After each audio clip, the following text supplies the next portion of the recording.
Bonjour à toutes et tous, bienvenue dans ce séminaire, organisé par le Hub wallon de la rénovation énergétique décarbonée, donc à savoir, Renow. Je suis Tara McCarthy, je travaille chez Greenwind. Donc Greenwind est un des cofondateurs, du Hub, Renow.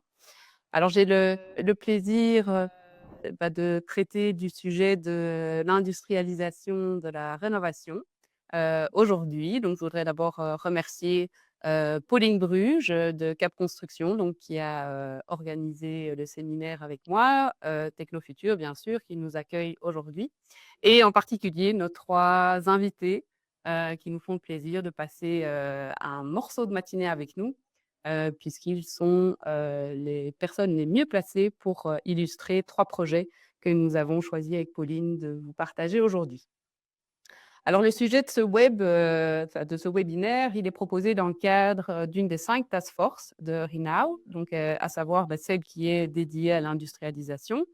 Nous savons tous que la rénovation énergétique décarbonée des bâtiments, elle doit vraiment s'accélérer pour répondre, aux enjeux, climatiques européens notamment. Mais elle représente aujourd'hui, plus qu'hier encore, une formidable opportunité de marché pour nos entreprises, wallonnes et belges, au sens, plus large. C'est vraiment une opportunité de marché qui est conséquente et qui est, renforcée, voilà, malheureusement, je dirais par le contexte géopolitique, actuel et donc la recherche d'autonomie énergétique, européenne. Donc on sent qu'il y a vraiment un soutien, plus fort, aujourd'hui pour, la rénovation énergétique. Elle prend une autre, dimension. Hem et donc c'est l'industrialisation de la rénovation, comme je vais vous l'expliquer, peut vraiment permettre d'accompagner, de répondre à cette transition, énergétique européenne, mais surtout de permettre, au plus grand nombre, d'accéder à un logement de qualité, à un prix, plus abordable que, ceux qu'on connaît aujourd'hui. Donc dans Renow, donc nous sommes plus d'une centaine, de membres, avec un organisme, qui pilote, ce hub et donc une des premières choses qu'on a faites, c'est d'abord discuter finalement c'est quoi l'industrialisation et donc je vous propose, je vais vous donner quelques éléments pour vous repérer, puisque pour nous, nous avons décidé que, déjà on s'adressait à l'ensemble de la chaîne de valeur et aujourd'hui on voit parmi les participants qu'il y a plusieurs représentants de cette chaîne de valeur qui est vaste, complexe, morcelée. Donc on a aussi bien, des prescripteurs de bâtiments, on a des architectes, des bureaux de techniques spéciales, des fabricants, aussi bien de matériaux que de systèmes constructifs et notamment de systèmes, qui vont être, préparés en atelier, donc la préfabrication, hors site. On a bien sûr des entrepreneurs, des logisticiens et puis, au bout de la chaîne, les occupants. Voilà, donc c'est toute cette chaîne de valeur-là que, nous on veut, adresser. Heu, pour nous, l'industrialisation, c'est vraiment le fait d'augmenter de manière planifiée, mais aussi progressive, l'offre et la demande, de cette rénovation, industrialisée. Elle s'adresse aussi bien aux petites, moyennes et très petites entreprises, puisque un des axes qu'on travaille et qu'on soutient, c'est le partenariat notamment avec des plus grandes entreprises. Donc on est vraiment dans des logiques, hein, de coopétition, de collaboration. On s'adresse évidemment à des processus. Qui dit industrialisation dit très vite processus. Donc pourquoi? Pour améliorer la productivité, puisqu'on sait que dans la construction, il y a vraiment un enjeu, pour le secteur, hein, disons-le, d'améliorer cette productivité des processus de la rénovation. Donc ça permet d'agir aussi sur une meilleure efficacité dans l'utilisation, des ressources, des matériaux, mais aussi de l'énergie qui est nécessaire pour, réaliser toutes ces rénovations. On veut travailler sur l'amélioration de la qualité, des processus qui sont mis en œuvre et des travaux qui sont réalisés avec notamment une logique de, capitaliser aussi. Donc, de revenir sur des expériences, et de pouvoir s'améliorer dans une logique, d'amélioration, continue comme on la connaît dans d'autres, secteurs. On fait souvent, un gros clin d'œil à l'automobile évidemment quand on parle d'industrialisation. Et alors notamment travailler sur le respect, hein, des délais qui sont, annoncés et alors, un point qui n'est quand même pas anodin, c'est que ça permet aussi, d'améliorer le confort des travailleurs, par toute une série d'actions qu'on va vous illustrer, un peu plus tard dans le webinaire. Alors, qui dit industrialisation, dit aussi travailler sur les produits. Donc, là, il y a 2 concepts majeurs, hein, qui vont revenir et que vous allez entendre. C'est notamment celui de la préfabrication hors site. Donc là, on insiste, vous aurez compris, j'espère, que, pour nous, clairement, l'industrialisation de la chaîne de valeur, ce n'est pas que le processus de préfabrication, hors site. C'est vraiment tout un ensemble, qui doit avoir un effet sur l'ensemble de la chaîne de valeur. Et l'autre concept qu'on va retrouver souvent, quand on parle d'industrialisation, sur l'axe des produits, c'est ce qu'on appelle la mass customization. Donc c'est le fait de pouvoir personnaliser, dans des processus, qui sont standardisés, qui sont mis à grande échelle, de garder quand même cette possibilité de personnalisation à travers des logiques plutôt de catalogue. Au nouveau, on prend l'idée, des voitures, voilà, vous pouvez commander, certaines bases et puis après, dans le catalogue, vous allez choisir toute une série, d'options, qui permettent quand même d'avoir votre, voiture telle que vous la, souhaitez. Alors en région wallonne et en Belgique plus largement, nous avons la chance d'avoir déjà, de nombreuses compétences qui sont développées sur, ce sujet. Et donc nous avons choisi avec, Pauline, de vous les illustrer, alors certes pas de manière exhaustive, mais avec des projets qui nous semblent, intéressants et représentatifs. Donc, les 2 premiers que nous allons, aborder, et ça me permet du coup de présenter les invités qui sont à ma gauche. Heu et bien d'abord nous aurons le projet, Irewal, qui sera présenté par, Lionel Delatte, merci d'être là. Donc qui est, architecte et qui, travaille chez, Renovat. Et puis, ensuite nous aurons le projet, Sumotori, donc qui sera présenté, par Jonas, et qui, lui nous vient, aussi, hein, de la région de Liège, on va dire. Donc Jonas Lambert, donc qui travaille au Centre de coopération technique et pédagogique. Hem, voilà, donc je vais, d'abord céder la parole à Lionel, qui pendant une dizaine de minutes, va vous présenter le projet. Et puis nous passerons directement à Jonas qui vous présentera le projet Sumotori. Alors pendant ces présentations, je vous invite à utiliser la modalité donc questions, sur la plateforme, donc pas de chat, mais vraiment des questions. Et comme ça, avec, Pauline, nous allons, essayer dans la mesure du possible, d'amener, des réponses évidemment à vos questions. Et ensuite alors nous passerons au troisième projet, mais je ne vais pas déflorer les sujets tout de suite. Voilà, donc Lionel, je t'invite à prendre la parole. Merci. Bonjour. Je fais partie de chez Renovat, qui est une mission déléguée chez Wallonie, au sein de Wallonie Entreprendre pour la rénovation énergétique des bâtiments publics. Et dans le cadre de ce projet Irewal, on est avec 3 partenaires, enfin 2 partenaires principaux et un troisième, qui sont Buildwise, Greenwin et la Sambrienne sous la SWL. Et Irewal est venu en fait dans le contexte de cette rénovation énergétique qui a besoin de passer à une vitesse supérieure et plus industrialisée, comme Tara le disait, et donc d'aller aussi atteindre tous ces objectifs européens. Donc tout le monde connaît, je pense, mais pour les rappeler, ils sont un peu ici, de 1% du parc rénové par an. Au niveau des logements publics, on parle d'un peu plus de 100 000 logements, dont une grosse majorité est AMPBD actuellement, et un marché très fragmenté au niveau de la manière de rénover ces bâtiments, des petits marchés, des sociétés qui agissent avec des process différents, un peu chacun dans son coin, et des cas par cas qui sont pas reproductibles et des success stories qu'on n'arrive pas à massifier. Et donc, l'enjeu pour la Wallonie, c'est vraiment de passer à la vitesse supérieure et de massifier, et de passer de ces 1% à 3% par an. Donc on parle de plus de 3 000 logements par an pour essayer d'atteindre les objectifs européens. Et dans ce cadre-là, on essaye d'un petit peu regarder ce qui se passait autour en Europe. Il y a des projets comme Energisponk, il y a d'autres projets qui sont en Hollande, en Angleterre et en France, selon une standardisation et une massification grâce au site.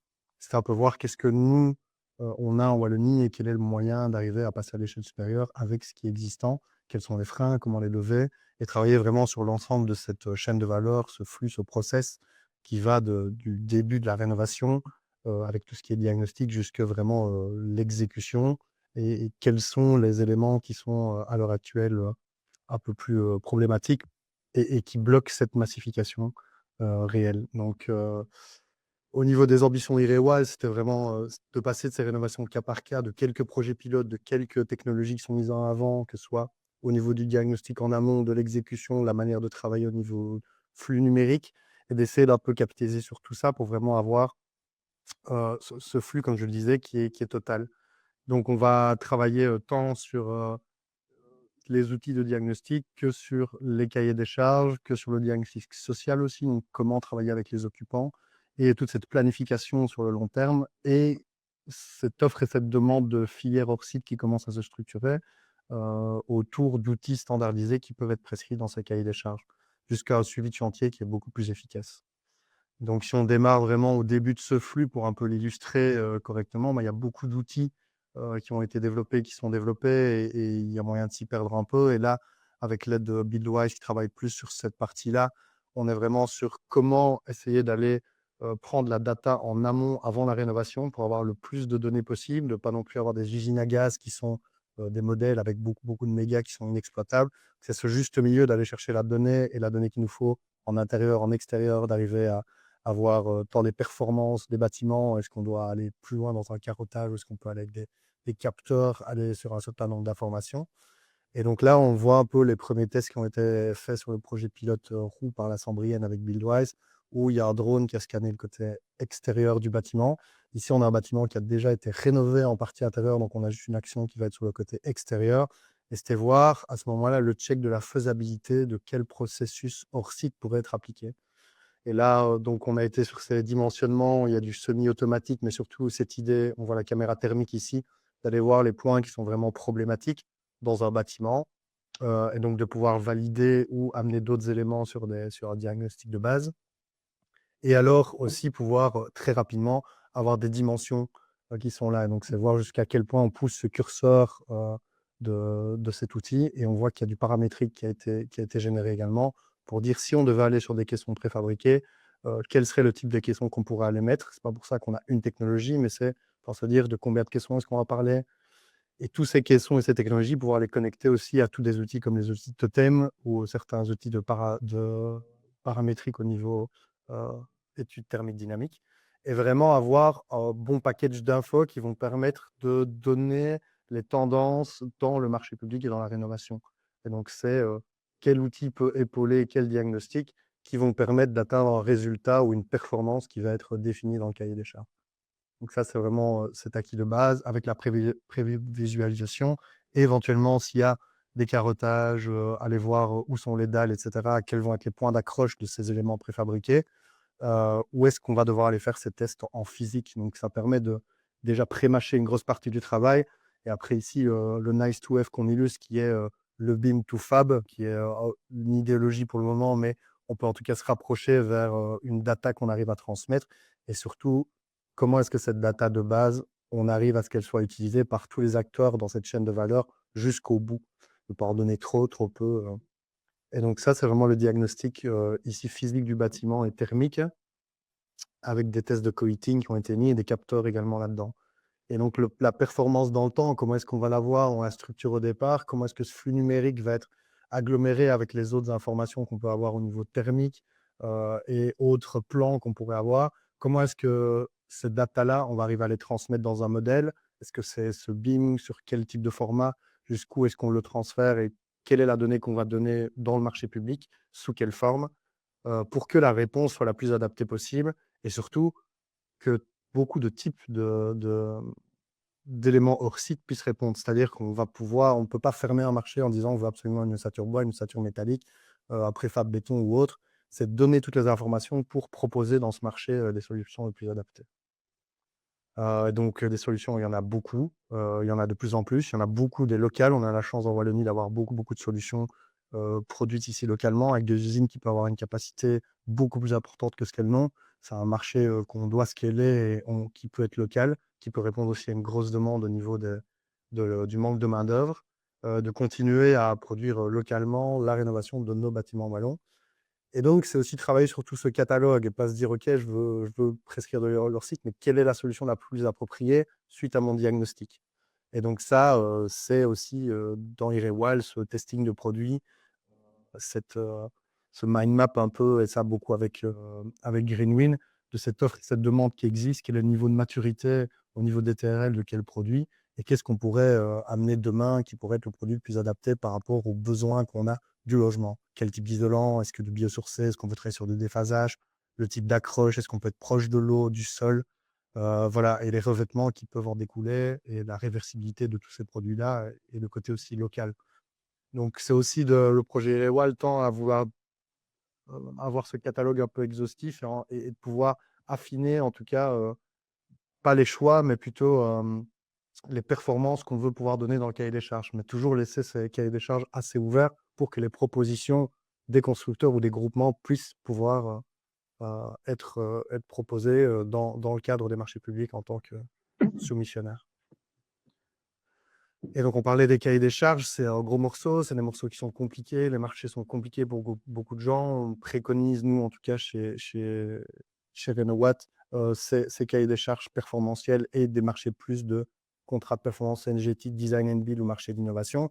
Et donc, sur quelle base, c'est comment donner la donnée, comment ne pas fermer un cahier des charges et comment pouvoir comparer deux solutions qui sont deux solutions hors site de pommes et de poires avec des data et des critères qui sont objectivables et calculables. Donc ça, c'est un gros travail qui sont le but de donner un outil que toutes les sociétés de logement ou tous les pouvoirs publics vont pouvoir utiliser pour agrémenter leur marché public et essayer aussi de réduire la taille de ces cahiers des charges, de ces critères pour pouvoir juger rapidement, répondre rapidement, publier rapidement et tout ça dans une sécurisation juridique et technique que nous, on amène alors du coup dans le groupement donc technique plus avec la vérification Bitwise et le côté juridique plus avec le côté Renowatt, avec toujours le même but, c'est cette réduction du temps. Et donc, si on prend vraiment tout ce flux, ben, on va avoir le démarrage, on en a parlé du diagnostic, le cahier des charges. On va aussi passer à la production, mais avant d'avoir ce planning maîtrisé, et c'est là-dessus qu'on peut aussi jouer sur des critères qui vont favoriser le hors-site, c'est ces critères temps. Donc, comment avoir une application sur site qui est assez réduite et donc un travail qui est hors site dans les industries proches, qui va être fait en amont pour avoir la moins de gêne possible pour les habitants et les occupants sur le site. Des interventions courtes, planifiées, qui permettent de séquencer, qui permettent d'accompagner aussi les locataires et les pouvoirs publics. Moins d'aléas, moins de nuisances, moins de camions, moins de. Voilà, on ne va pas faire l'apologie de la préfabrication, mais c'est tous ces éléments-là qui permettent vraiment d'avoir des chantiers qui sont efficaces, maîtrisés et où il n'y a pas de dépassement de temps, pas de dépassement de budget, d'avoir fait confiance au groupement dans la solution proposée en ayant donné toutes les datas en amont. Et donc, ce planning réel permet aussi vraiment d'accompagner tous les gens. Et donc là, on est vraiment sur l'accompagnement des locataires. On parle de diagnostic technique et c'est quelque chose qui peut plus parler aux techniciens qui nous écoutent, mais ce diagnostic social, on l'a vu dans les autres pays, est vraiment primordial parce que s'il y a un dialogue qui se passe bien avec les occupants, avec le pouvoir éducateur, qu'on arrive à communiquer correctement ce qui va être mis en place et à quel moment, ça permet vraiment de réduire beaucoup de problématiques sur chantier. Et donc, il y a aussi ce diagnostic en amont, d'expliquer, de sensibiliser, de savoir ce que les gens attendent et veulent, aussi pour co-construire le projet, mais aussi durant le chantier. Il y a beaucoup de choses qu'on peut amener dans des cahiers des charges, des quiet rooms, et cetera, durant les travaux pour que ces gens puissent s'isoler dans les moments de travaux et pouvoir très rapidement agir aussi. Et donc ça, c'est une manière d'amener l'entièreté du projet qui fonctionne bien, avec moins d'impact et cette accessibilité sociale, comme on dit, jusqu'à la fin aussi, ce feedback des locataires. Et donc, Irewal veut capitaliser aussi sur toutes ces expériences de comment c'est passé, bien passé, moins bien passé, et pourquoi, et comment les résoudre par la suite. Donc, on ne réinvente pas la roue, il y a plein de choses qui se sont faites en Europe, mais c'est quelle est la petite différence qu'on a sur nos marchés wallons, qu'on peut alors adapter par rapport à ça. Si on devait résumer un peu les piliers, les grands piliers du projet Irewal, on a un rouage qu'on doit faire tourner, une machine qu'on doit lancer. Bah, il y a le principe du levier, il y a le principe des rouages. C'est comment essayer de mettre une force au départ qui peut décupler et qui peut faire que cette massification et cette machine prend une vitesse qui est la vitesse qu'elle devrait déjà avoir il y a quelques années par rapport aux autres pays limitrophes. Comment est-ce que ce hors-site et préfabrication avec tous les acteurs qu'on a en Wallonie ne passe pas à la vitesse supérieure? Bah, c'est en fait d'enlever tous les freins ou mettre de l'huile dans tous les rouages, peu importe comment on le dit, que ce groupement de Renowatt, Buildwise, Greenwind et la SWL avec les vrais projets pilotes vont pouvoir avoir ces exemples et ces outils dans lesquels on va pouvoir aller piocher Donc c'est un projet qui a encore une grosse année et demie, mais il y a déjà des éléments qui ressortent, comme vous l'avez vu avec les diagnostics. Au niveau des cahiers des charges, il y a aussi des tests qui ont été faits au sein de Renovat sur des marchés qui sont hors des projets pilotes. Et donc vraiment d'avoir tous ces diagnostics et tous ces outils qui vont permettre d'avoir une méthodologie du début à la fin qui est claire pour les personnes qui veulent se faire accompagner ou qui veulent passer à l'action au niveau du hors-site, et de pouvoir aussi d'avoir un gros portefeuille de projets où on arrive à faire des gros marchés. Lancer une machine comme la préfab, ça se fait pas sur 2 logements. Du coup, c'est aussi cette vulgarisation qui permet de faire de la sensibilisation au niveau des pouvoirs plus hauts, de dire un marché maintenant, enfin demain quand il se fera, doit se faire avec un certain nombre de mètres carrés pour lancer cette machine d'usine automobile, comme Tara disait. Donc ce cadre opérationnel préétabli, ces standards, cette méthodologie, les diagnostics et cette intégration concrète des filières numériques qui peuvent être multiples, et des fois on peut s'y perdre. Il y a beaucoup d'outils qui existent. On en parlait d'ailleurs maintenant, même nous, il y a de nouveaux outils qu'on ne connaît pas. Là, c'est surtout les tester, essayer à Buildwise, en ressortir quelque chose et dire, ben voilà, là, vous avez quelque chose que vous pouvez utiliser demain qui est clé en main.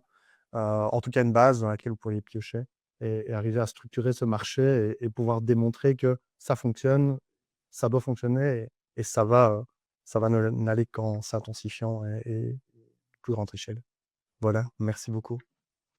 Merci, Lionel. Donc, comme je disais, hein, je vais tout de suite donner la parole à Jonas. Donc, je rappelle, n'hésitez pas à utiliser le canal questions de la plateforme pour vous partager vos interrogations. Voilà, Jonas. Donc, moi, je vais vous présenter le projet Sumoterie. Donc, on a, avec le consortium que je vais vous présenter, on a répondu à un appel de projet Rénovatex, donc financé par la région Wallonne. Dans le consortium, on a plusieurs entreprises et des centres de recherche. Moi, je fais partie du CECOTP, donc c'est le centre de recherche de la Haute École de la province de Liège. On travaille aussi avec Sanéro, qui est aussi un centre de recherche. Et puis, on travaille avec 2 entreprises qui sont actifs dans le domaine de la construction, à savoir les Ateliers de l'Avenir, qui fabriquaient déjà des caissons préfabriqués, et Klinkenberg, qui est une entreprise qui travaille essentiellement dans le domaine HVAC, dans le bâtiment. Alors pourquoi est-ce qu'on a développé la solution Sumoterie? Ben, on fait le même constat que les autres intervenants ici autour de la table, c'est qu'il y a des enjeux importants en Wallonie en termes de rénovation, et nous, on avait pour objectif de pouvoir accélérer et simplifier les processus de rénovation, mais également de pouvoir, une fois que les solutions sont mises en place, de s'assurer que la performance puisse être réellement atteinte et faciliter la maintenance, parce qu'on constate depuis longtemps que quand on rénove des bâtiments, on rencontre pas toujours les objectifs parce qu'il y a différents effets rebonds qui peuvent se manifester.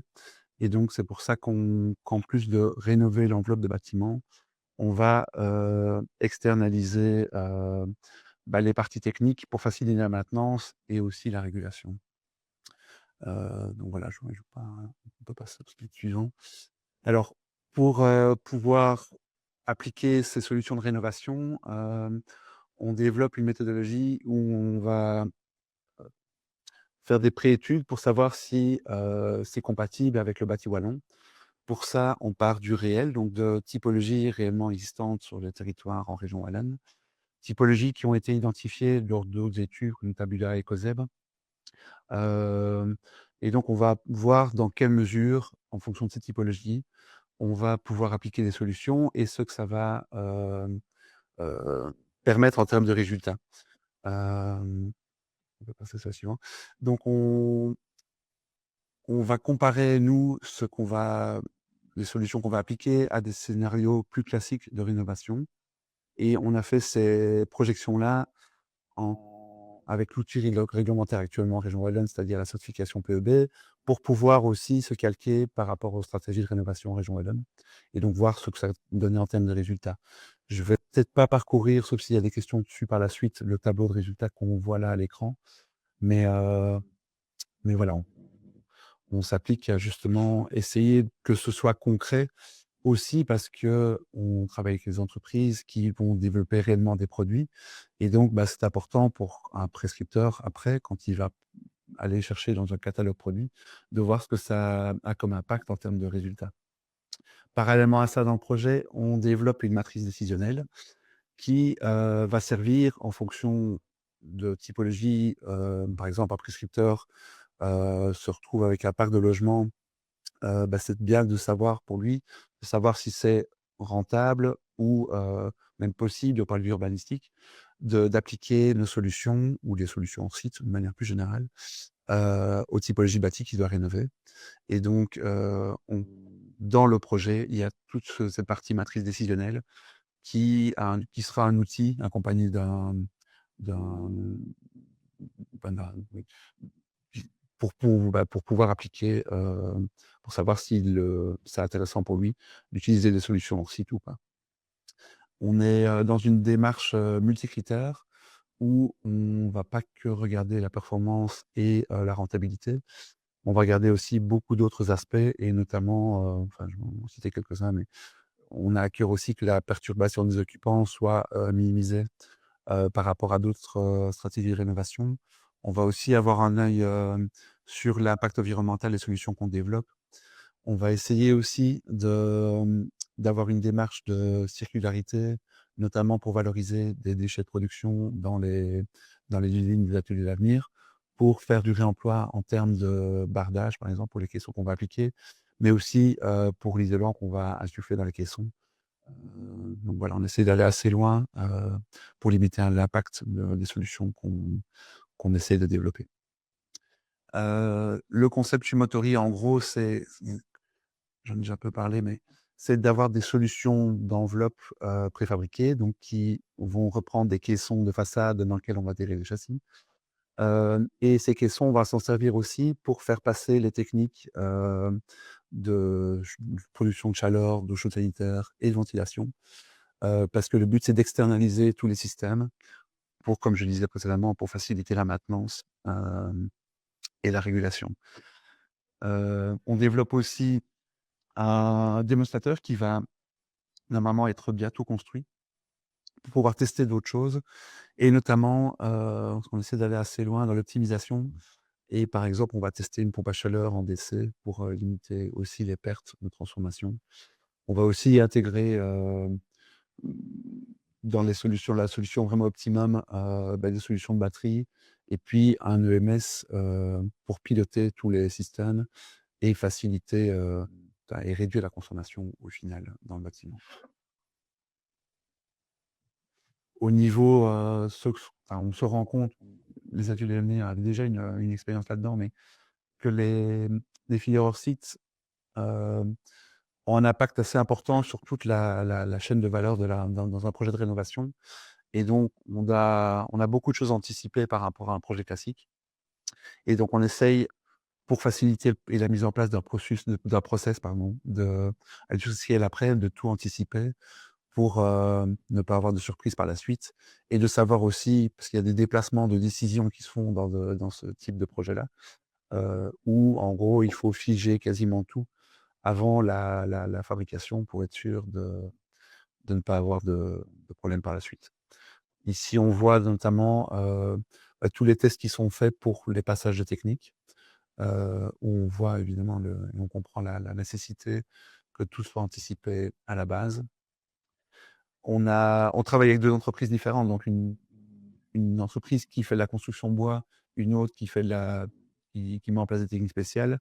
Et donc il y a aussi des phasages du chantier qui sont différents et notamment tout un volet formation pour que on puisse installer les techniques dans les caissons. Donc le volet formation dans le projet est fort important aussi. Alors la box technique, donc qui va recevoir ces techniques, sera aussi implémentée sur le projet, mais elle sera donc externe au bâtiment. Donc, hem et donc voilà, on voit ici ce qui sera intégré dans la box technique. Voilà, en gros, pour résumer, la production de chaleur et de chaude sanitaire, le groupe de ventilation. On va en profiter pour installer des panneaux photovoltaïques dans le but de réduire les, la dépendance aux énergies fossiles sur site Et d'ailleurs, nous, on essaye d'anticiper les futures réglementations et d'avoir une décarbonation, même si c'est pas encore dans le pipe, mais d'avoir une décarbonation sur site avec la solution qu'on va proposer. Voilà. Merci Jonas. Voilà, donc je vois que pour le moment, nous n'avons pas encore de questions posées par les participants, mais moi j'en ai d'une ou l'autre. Donc en attendant que les questions arrivent, bah voilà, après avoir entendu ces deux projets qui sont financés par le même appel à projet, à savoir Renovatex, donc le plan de relance, ben, certains pourraient se dire, bah voilà, ces deux projets finalement qui ont un centrage sur le hors-site, la préfab, bah, donc en quoi est-ce que finalement ces projets sont complémentaires? Parce qu'on voit bien, enfin moi j'ai bien vu que c'est pas exactement le même scope. Et donc peut-être expliquer voilà, quelles sont les spécificités qui font aussi que les projets sont complémentaires. La région ne finance pas deux fois la même chose, j'ai envie de dire. Donc voilà, ce que vous connaissez tous les deux les projets. Ça, je Ouais, bah, c'est une solution qui pourrait répondre à nos marchés publics sous Motori.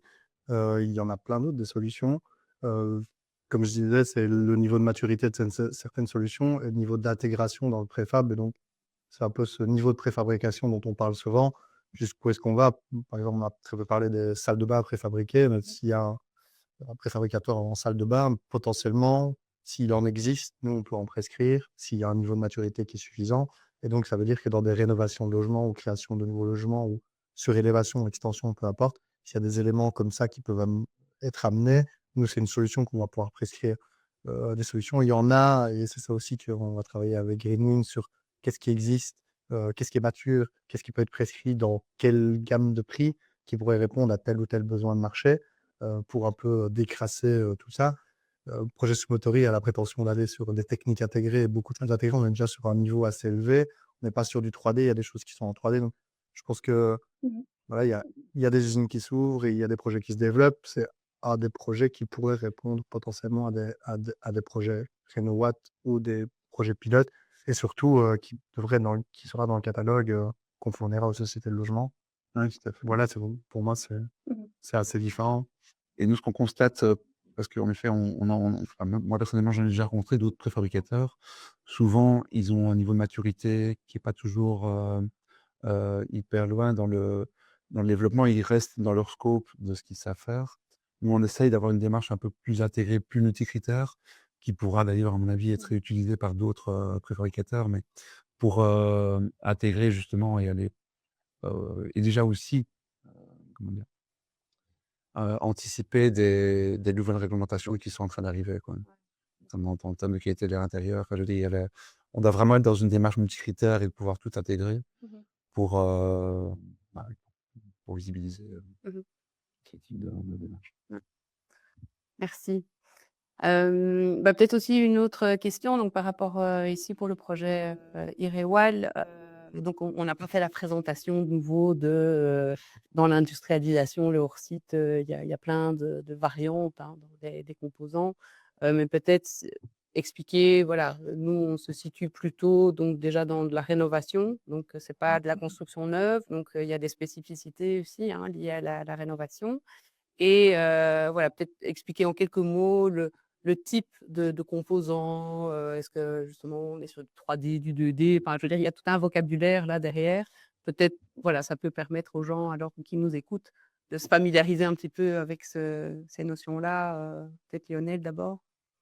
Bah oui, nous, le projet ici, Rénovatex, c'est rénovation et nous, les bâtiments publics et les logements. Alors, c'est pas pour ça que c'est une solution de préfabrication en rénovation ne va pas être juste appropriée à du logement. Si c'est une maison de repos, on va pas dire ah non, attention, stop, ou c'est du privé. Donc, mais je pense que bah, des pouvoirs publics et des clusters comme nous on a ou des missions déléguées comme Renovat ont l'obligation de promouvoir et d'aller chercher, d'aller prescrire, alors c'est pas nécessairement prescrire ces solutions-là, en tout cas avoir des marchés, des cahiers des charges des marchés publics qui sont ouverts à ces solutions-là et qui permettent de les mettre en avant et qui permettent à des soumissionnaires et prescripteurs de les développer. Au niveau du 2D, 3D, bah, dans le projet Irewal, dans les scopes qu'on avait des projets pilotes, c'était de la rénovation de projets pilotes de bâtiments de la Sambrienne. Alors, Rénovatex a un peu plus tardé, donc il y a des projets pilotes qui ont été un peu changés, donc on aura peut-être un peu plus de surélévation que juste de la rénovation de façade et puis un petit peu plus d'intérieur. Mais globalement, on est sur des caissons préfabriqués 2D. Alors caisson préfabriqué 2D veut pas dire, tout est amené tout le temps. On ouvre un marché, s'il y a du kit qui arrive sur site, qui minimise aussi, les déchets de chantier et toute une série d'actions qui sont faites en amont puisque tout est prédécoupé et préassemblé, ou un niveau de préfabrication qui est peut-être sur du gros œuvre et du parachèvement qui est fait en kit. Tout ça, ce niveau de maturité, c'est pas nécessairement un niveau de maturité, c'est quelle est la solution la plus judicieuse pour tel site. Il y a des sites où on pourrait, tout intégrer et faire du plug and play. Je pense pas que c'est la solution dans tous les cas. Et donc c'est aussi ça, ce diagnostic en amont, et je pense que dans Sumotori, travailler sur ce diagnostic, c'est est-ce que ce projet-là, il est approprié à notre solution? La solution 3D sont des solutions chouettes, mais il faut pas, déplacer du 3D vide, quoi. Il faut déplacer du 3D très rempli parce qu'on est au niveau de l'impact, autrement, on déplace pas grand-chose sur un camion en 3D comparé à du 2D où on transporte quasi une maison. Donc, c'est toujours ce choix judicieux de savoir, Ouais. du kit jusqu'au 2D parachevé, jusqu'au 2D fini, jusqu'au 3D complètement fini avec, il y a les plaques de finition sur les murs, les salles de bain intégrées, les lampes qui sont déjà là. Voilà, chaque projet doit avoir son niveau. On n'est pas encore, je crois, sur une maturité en Wallonie, en tout cas, pouvoir faire du full équipé direct tout de suite. Dans la rénovation, peut-être que dans le maître, c'est tout à fait possible. Mais c'est aussi d'aller voir les projets qui sont matures et de pouvoir les montrer dans les projets pilotes, quoi. Jonas, vous voulez compléter? Juste en effet, parce que le public peut peut-être se poser la question de la rentabilité et de justement de quel gain financier, par exemple, un utilisateur final aura intérêt à faire en utilisant des solutions hors site. Nous, on perçoit que plus on peut aller loin dans la livraison d'un produit fini, notamment par exemple dans les questions préfabriquées, d'avoir y compris intégré bardage, qu'il y ait vraiment plus rien à faire sur place. C'est en allant très loin dans la préfabrication qu'on va pouvoir, commencer à faire des économies et notamment des économies d'échelle, quoi. Mmh. Oui, je pense aussi que, via la préfab, ça permet peut-être de mieux garantir aussi la performance de ce qui est installé. Parce que malheureusement, on constate encore aujourd'hui qu'après les rénovations, les résultats réels, ne correspondent pas tellement aux résultats, théoriques, qui avaient été calculés, sur base d'un projet de rénovation. Donc, il y a aussi toute cette dimension-là aussi, hein. C'est, pour les entrepreneurs, qui s'engagent sur, la qualité de ce qui est installé, ça leur permet aussi alors, d'avoir des solutions qui ont été, éprouvées, testées, et notamment avec des projets pilotes, hein. Donc ça, Ouais. c'est clairement le rôle d'un pouvoir public, hein, c'est de soutenir, l'expérimentation, de dérisquer. Comme ça après on pourra dérouler, de manière, plus large. Je regarde si on a des questions. Non? Oui? Ah voilà. Alors, on va les découvrir, ensemble. Avez-vous une estimation de la réduction des coûts grâce à l'approche industrialisée? Ah oui, alors ça c'est une bonne question. Est-ce que quelqu'un veut répondre? Nous, on n'a pas encore de chiffres précis, c'est un travail qui est en cours. On va avoir des résultats, à mon avis, dans un peu plus de 6 mois. Ce qui est clair, c'est qu'on en parlait tout à l'heure, mais il faut un nombre minimum de mètres carrés pour pouvoir, lancer des processus de préfabrication. C'est sûr que un candidat rénovateur d'un logement unifamilial, par exemple, commander une solution hors site, ça va probablement pas être compétitif, parce qu'on a toujours besoin d'adapter. Donc, on va avoir des catalogues de choses à mettre en place, mais ce sera jamais des produits à acheter, qui font du plug and play parce que toutes les maisons sont différentes certainement, quoi. Mmh mh. Mmh. Ouais. Oui, ça fait longtemps qu'on parle de ce côté coût. Il y a eu il y a longtemps, comme si c'était un frein, c'est toujours plus cher, toujours plus cher. Dans mon expérience, c'est quand c'est mal dessiné, c'est plus cher. Ça, je crois que c'est valable pour tout élément en architecture ou en construction. On a vu qu'il y avait des marchés qui ont été lancés avec des performances énergétiques et autres. Quand c'est une proposition qui est en adéquation avec le besoin et qu'on a un certain nombre de mètres carrés qui est en adéquation avec la solution, je pense que là, on est dans des grosses réductions de prix. On est en réduction de prix directe, on est en indirect, c'est-à-dire plus vite accès au logement aussi. Mmh. Ouais, que ce soit en nouvelle construction, en rénovation, ce gain qu'on va avoir de plus vite relouer, plus vite avoir quelque chose qui est aux normes. Et donc aussi ce retour sur investissement va être plus important. Et alors, un gain qui est encore plus indirect, mais qui a été montré beaucoup par la filière Oxyte en France, c'est ce gain de maintenance, cette réparabilité et quelqu'un qui est dans des bonnes conditions à la bonne hauteur pour mettre un joint d'un évier dans une salle de bain préfabriquée, ce joint-là, il a moins de risque de finir qu'un joint qui a été mis avec quelqu'un au demi-poirier en train de le lisser. Et ça, on le voit dans les chiffres et on commence à avoir des retours de construction qui ont une dizaine d'années. Les interventions sont assez minimes à tout niveau, même au niveau des connexions, d'étanchéité, de performance de l'isolation qui est garantie parce qu'on a un remplissage qui sont optimal et on n'a pas un isolant qui a été bourré sur site un peu mal. Donc, on n'est pas en train de dire que ça va résoudre tout. Et dans les solutions, il y a des solutions, c'est à nouveau, c'est quels sont les bâtiments qui sont adaptés par rapport à la préfab. Il y a des chiffres qui vont de l'ordre de 30 à 50% toutefois chez Hollandais. Jonas pour la partie motorée, un scope aussi qui est bien défini au niveau de la taille des maisons et ce qui est adaptable au niveau préfab. Après, c'est pour ça que demain, il n'y a pas des solutions de préfoot qui se rapprochent plus du matériau type qu'on peut aller mettre en place. Il y a des projets chez Buildoise qui sont en recherche là-dessus de matériaux à prédimensionnels. Et en fait, on utilise du préfab de du oxyde tout le temps. Et le béton de surtènement, vous regardez tous les aménagements de parking. Dans toutes les villes maintenant, c'est toujours ces éléments-là et ils sont constamment à une certaine dimension et il y a un catalogue. Voilà, on en utilise tout le temps la préfac. C'est juste quand on commence à nous parler en rénovation, on voit ça comme une machine. Mmh Donc, mh. Mmh. c'est juste c'est simple à passer. Je vais, malheureusement, comme les questions sont venues un petit peu tardivement, là, on s'engage à répondre aux questions, qu'on n'a pas pu prendre ici, en live, parce que, voilà, je voudrais vraiment bien que, Sébastien ait aussi du temps pour, nous présenter un tout autre aspect, en fait, de l'industrialisation de la chaîne de valeur. Donc ici, on a quand même pas mal parlé produits, solutions, relevés de données, traitement de données, hein, qui sont, vraiment, des composantes essentielles de cette industrialisation.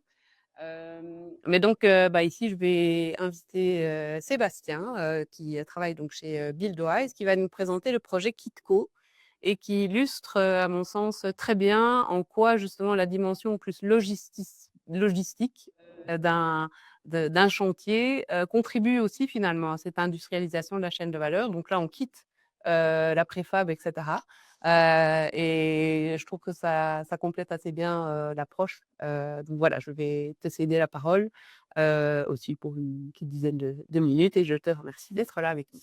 Merci Tara. Mais voilà, c'est évident que pour répondre à un besoin d'accélération et l'intensification, de massification de la rénovation, il va falloir accélérer le nombre de chantiers de rénovation en Wallonie et donc absorber aussi un flux de matériaux nettement plus important dans un délai plus court.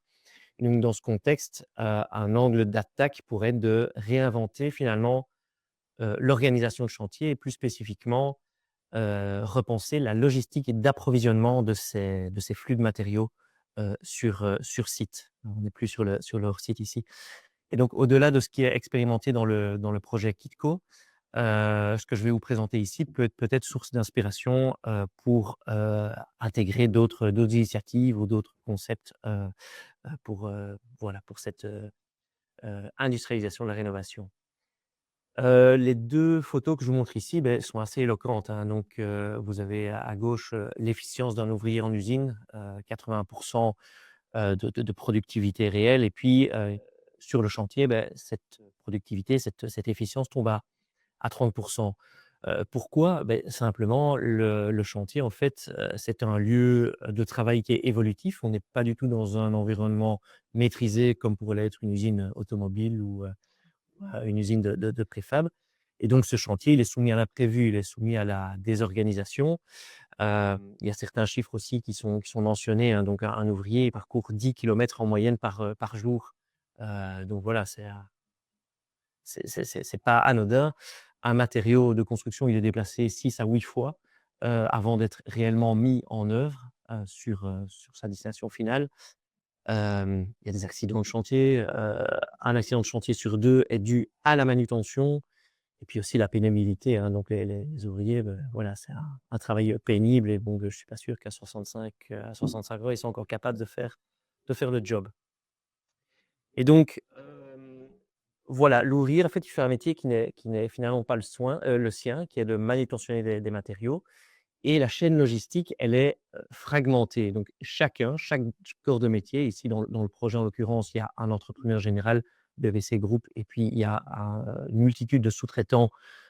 On est ici sur la technique spéciale et le parachèvement et donc chaque, acteur sous-traitant, en fait, organise lui-même sa logistique. Et les conséquences de ça, c'est que en fait, finalement, on se rend compte qu'il y a quelques palettes qui arrivent par camion. Donc les camions ne sont pas, remplis à 100. Ces palettes sont livrées devant le chantier, au pied de la grue, doivent éventuellement être, déplacées dans une zone intermédiaire de stockage et puis, montées, soit à la main ou, avec des clercs ou autre. Donc la manutention est souvent interne, et manuelle. On note aussi énormément de livraisons, imprévues et donc des embouteillages, heu, au début d'un chantier, des camions qui arrivent de manière simultanée, donc c'est vraiment un vrai goulot d'étranglement avec des livraisons qui sont, parfois non conformes, du surstockage aussi. On n'est pas dans le préfab où tout peut être vraiment bien calibré pour être au plus juste. Ici, on prend toujours du stock en plus pour pallier justement à ces imprévus. Et donc voilà, pour répondre en fait à toute cette problématique, ben, dans le cadre du projet Kitco, on étudie un nouveau business model, de la logistique de chantier. Et donc la solution, testée et proposée, c'est de livrer tous ces sous-traitants, ou en tout cas les sous-traitants qui souhaitent, jouer le jeu, hem, à l'aide de kits qui sont, préparés, dans un hub centralisé au milieu de l'image, donc un centre de consolidation construction, un hub logistique et ces kits sont livrés après directement en just in time, just in place dans les différents appartements. Donc on est plutôt sur, voilà, des immeubles à logement dans des chantiers plutôt répétitifs. J'ai l'habitude aussi au slide suivant de montrer, d'imager un peu ceci, avec une marque bien connue. Bon désolé, c'est un peu placement de produit ici, HelloFresh où, voilà, pour ceux qui utilisent HelloFresh, l'analogie est assez intéressante où finalement ce sont des différents ingrédients qui permettent, aux familles de ne pas aller faire, les courses, d'avoir, tout un kit pour pouvoir faire la recette et gagner du temps pour, la vie de famille, pour les loisirs et se concentrer sur ce qui fait la beauté d'une famille. Beh, le kitting a été pensé aussi pour les ouvriers, pour leur éviter de devoir faire cette manutention et se concentrer sur leur core business. Il y a une autre analogie aussi, j'ai 2 petites, minutes, c'est un chirurgien qui est dans une salle d'op, eh bien, il a des infirmiers, spécialisés, des infirmières, des infirmiers qui va vraiment lui donner ses outils pour pouvoir réaliser l'opération. Eh bien, voilà, grâce à ça, il a une vraie efficacité, une vraie efficience dans ce qu'il peut faire. Alors, je pense qu'on va pas passer la vidéo maintenant pour gagner, une petite minute. Par contre, on va envoyer, par après le lien vers une petite vidéo qui illustre à merveille en 1 minute le processus, du kitting. Sauf si on a le temps de la passer maintenant? Je pense qu'on attend. Oui? Eh bien alors je propose, de passer la vidéo alors.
Voilà. Donc, cette vidéo, vous pouvez la retrouver sur le site de biloas.be. Mais donc, le pitch du conseil de kitting et du hub logistique, c'est vraiment de regrouper dans un seul conditionnement, qui peut être une palette ou d'autres types de conditionnement, différents composants issus de un ou de plusieurs fournisseurs différents est nécessaire à la réalisation d'une tâche à un moment T dans un immeuble en construction par des ouvriers spécialisés.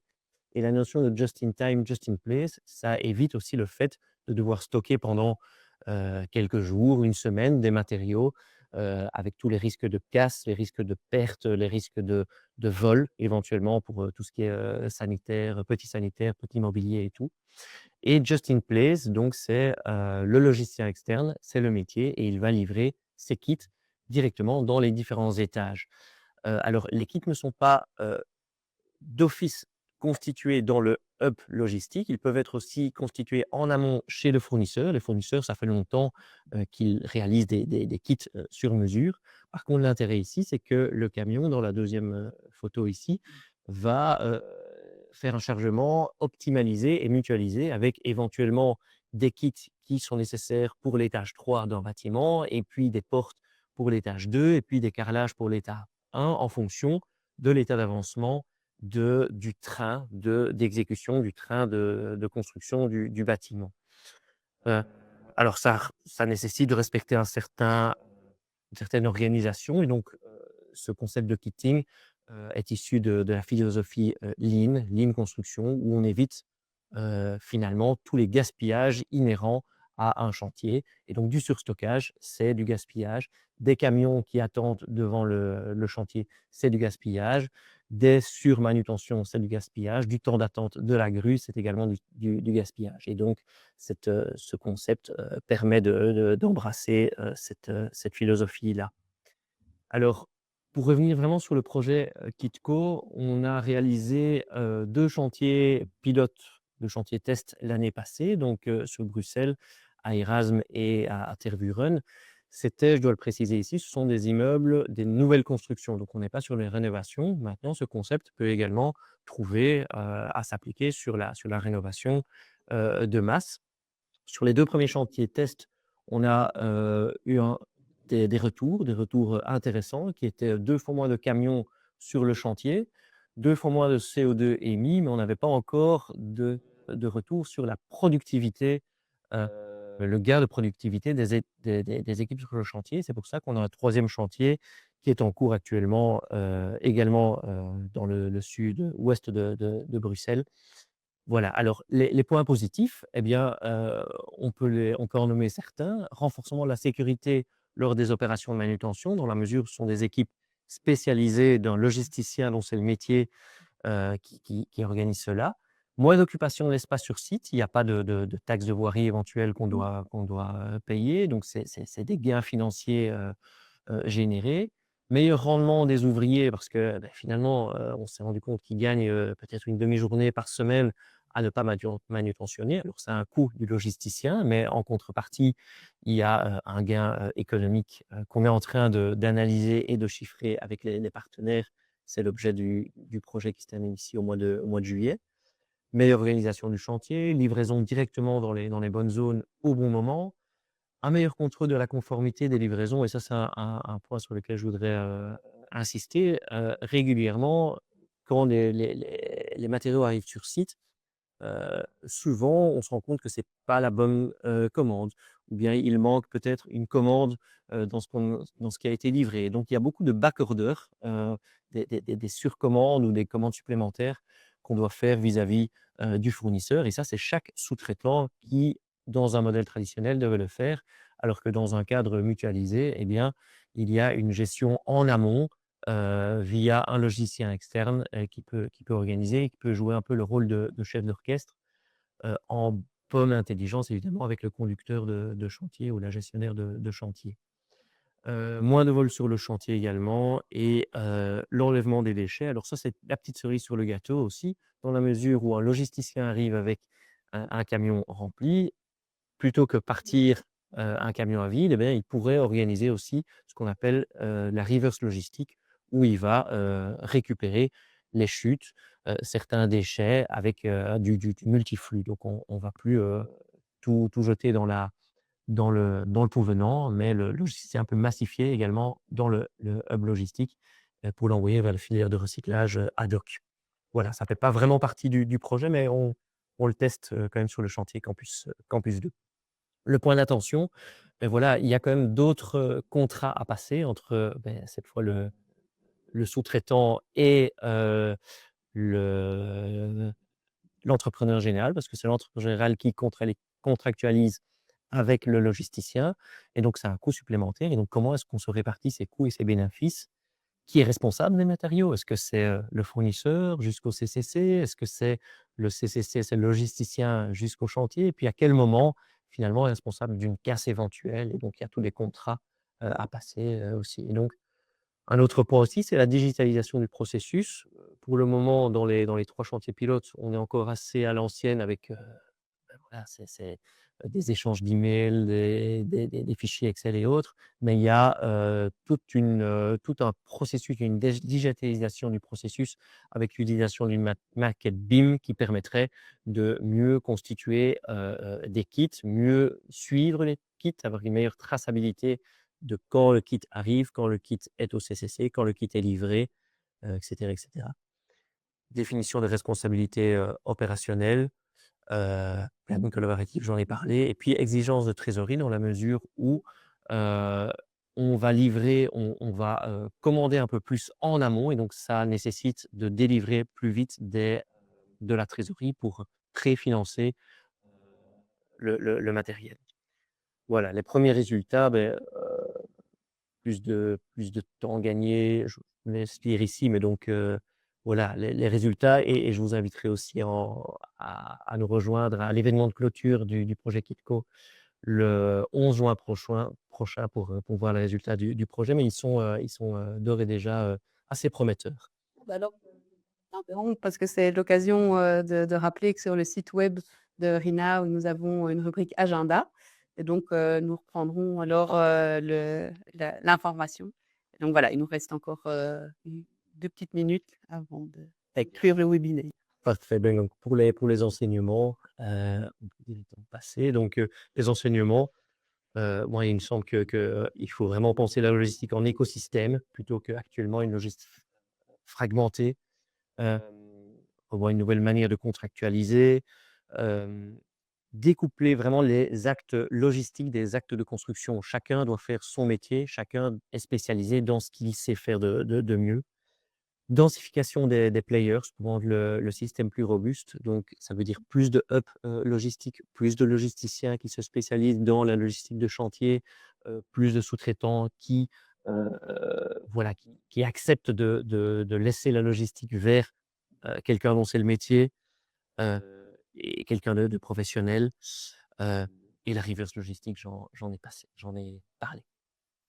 Merci beaucoup, Sébastien. Donc, voilà, malheureusement, on n'aura pas le temps encore de prendre des questions, mais donc, je le redis, nous répondrons aux questions qui auront été posées. Donc s'il y en a qui ont quand même des questions à l'attention plutôt de Sébastien, bah, prenez encore les secondes qui restent pour les formuler à travers, les questions. Voilà, on arrive à la fin du webinaire, donc encore un grand merci aux intervenants. Vous voyez, on a beaucoup d'informations à partager. En fait, on a épinglé 3 projets, mais il y en a de nombreux autres, aussi. On tiendra, la communauté évidemment, vivante. On a un prochain webinaire, le 12 mai, donc l'information est mise dans le chat, donc qui là, s'adressera plutôt aux solutions, alternatives au remplacement de chaudières, donc via la même formule, qu'aujourd'hui. Hem, voilà, donc je vais vous dire, au revoir, vous souhaiter un bon appétit et rappeler le site web de RINA sur lequel vous pourrez, trouver de multiples informations. Merci beaucoup, au revoir. Merci, au revoir.